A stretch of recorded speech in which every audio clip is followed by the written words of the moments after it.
score, you have lots of history. You can get approved for around 5 to 10K. On a CPN, you can get approved under a CPN. Just make sure you have a thick profile before you apply for credit cards. If you try to add like authorized users, you will get denied. Authorized users don't work no more. I suggest just add on primary trade lines.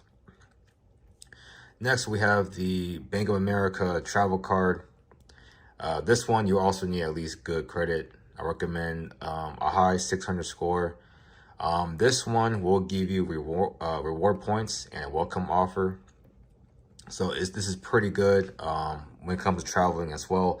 And the travel rewards will provide you high credit lines up to 50K.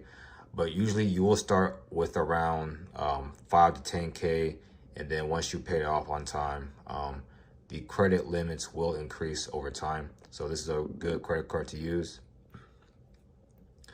Next is the Capital One Venture Rewards credit card. Again, this is for good credit. There is an annual fee, but this card is also a high credit line, and they will give you a good welcome offer. So probably got a couple $100. But yes, Capital One is always good. Capital One will basically approve for almost anyone with good credit.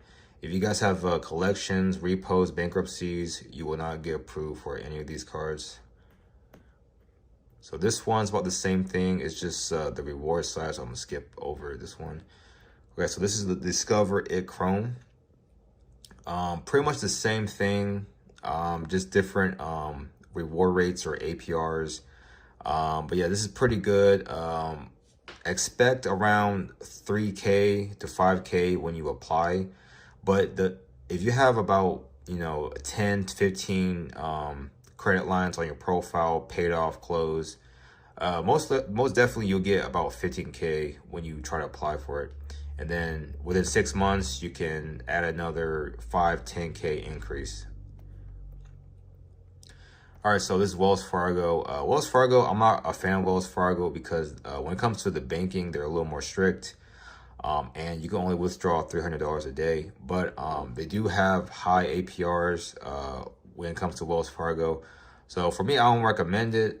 If you do have Wells Fargo, it is easier to get approved, but you would need a good credit score. I recommend a mid 700 or a low 710 score. They are pretty strict with the approvals, by the way. And then you have the Reflect card. About the same thing as this one, so really not much of a difference. But this one is better for balance transfer, so you get a higher balance transfer compared to this card. And then you have your Chase Unlimited card. This is one of the best ones, and it has a high credit limit. So if you want a 30K credit limit, you will have to have a good 800 credit score, at least 5 to 7 years of history. 10 years will guarantee you 30K or 25K, 20K on the low end. Works for CPNs as well. Bad credit, not recommended. They also, they won't approve you if you have more than 5 hard inquiries. And that's with every Chase card, by the way.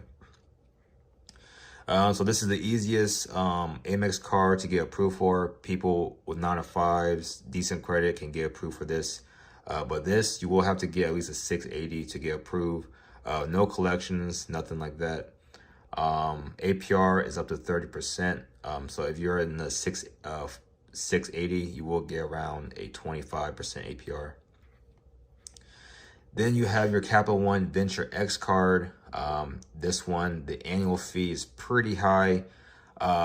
This one I don't really recommend, but it is a higher credit score bracket. So if you have a higher credit score, you can go for this one. But this one, to me, is not really that popular. And then the Gold and the Rose card, easier for approvals than the Platinum card. There is an annual fee, but you get a 60K member rewards points. And the minimum score is a 670, but most likely you need a 690 at least, with lots of trade lines, lots of history on your profile. And the Amex is also a good card too, but the annual fee is pretty high. It's $695. So when if you're trying to get approved for 3 of these cards, make sure your credit is on point. But that's where you can apply at trade lines. So if you need trade lines, please visit the links in my description on the bottom of the video. If you guys need trade lines, and it should report within 2 weeks. Yeah, so those are the best ones, and these are just the best ones. So yeah, if you guys find this video helpful, these are the best credit cards for 2025. Yeah, that'll be it for the video, guys. Make sure you guys subscribe, and thanks for watching.